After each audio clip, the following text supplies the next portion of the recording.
www.DESIblitz.com.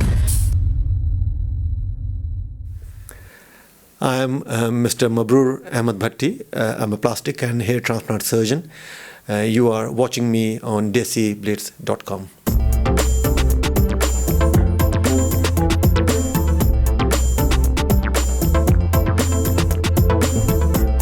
I was involved with plastic surgery right from the start. When I was doing hair, in my graduation time in my medical college. Then I did when I was doing health job. And later on, during my training in UK, I was involved with plastic surgeons. I wanted to do orthopedic to start with, but I wanted to have a taste of plastic surgery. And once I went in, I never came out. So it's just the type of work that you can do, a mixture of reconstructive work and a mixture of cosmetic work. And that really inspired me. In cosmetic surgery, it's in men, hair transplant is very popular. They like to do liposuction as well, and tummy tuck, especially those who have lost weight. They like to do that. Nose job is also quite high in the list in such people. In women, again, hair transplant is not uncommon actually, but it's liposuction that they want to have, tummy tucks. Again, nose job is also quite popular. We inherently tend to have slightly biggish nose or hooky nose. So some people, if you don't like it, that can be helped as well. My cosmetic day, where I do cosmetic surgery, so we start 8:30 in the morning, and we've got 4, 5 or 6 patients or whatever, and you perform that. So by the time you finish that, it's normally 8 hours, 6, 7 hours, and you're very tired to do anything else really, because it's a very fast track system where you can have a couple of breast augmentation, 1 tummy tuck, maybe eyelid surgery or whatever. I do all range of cosmetic surgery, but it's different when it's a hair day. In other words, when you have to do hair transplant surgery. Hair transplant surgery, typically you cannot do more than 2 procedures a day. If it is a big surgery, over 1,800 to 2,000 follicles, 2,500, 3,000, 3,500, you can't do more than 1 surgery a day. Men get it mostly, and it's because of none of their fault. The only fault was that they belong to that genetic group where they have been losing hair in the family. You can actually give their hairline back, and you can give reasonable hair density to them, and that if it's done nicely and properly, giving natural hairline, it's a life-changing experience for them. Similarly in women as well, it is not as the results are not as robust, but in many women where you are losing hair, it becomes a social problem, and so it's not really acceptable in any society to have a bald or thinning head in a woman really.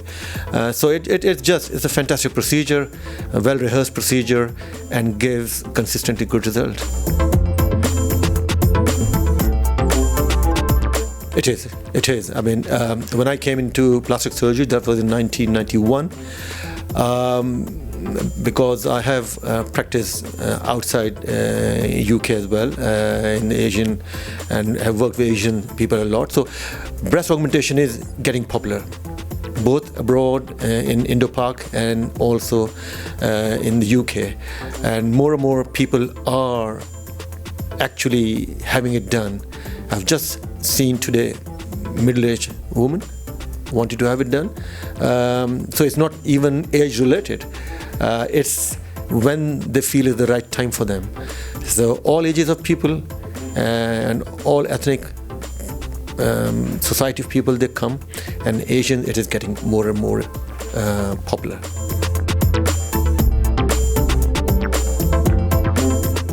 On a normal breast, which has never been operated upon, I've gone up to 750 as well.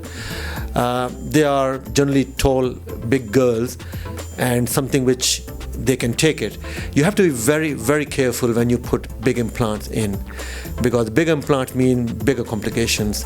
In the excitement, people have it and the surgeon will do it, but these are the people who may have problem with sagginess of the breast in the future. They can change position and shape and size. People don't realize that it's a constant weight on the shoulder and the constant weight on the back, which over a period of time they find that they start to get chronic pain in the back.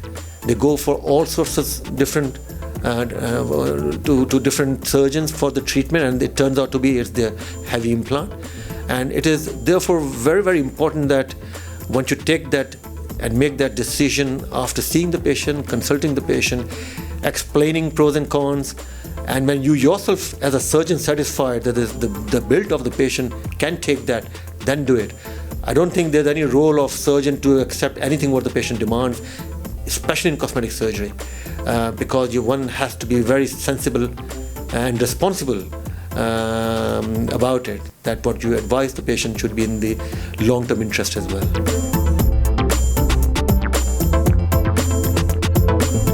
If you get it done over there by anyone, first of all, you may not know the surgeon. You probably have to go and see the surgeon there, and by the time you reach there, you are committed already, whether you like it or not.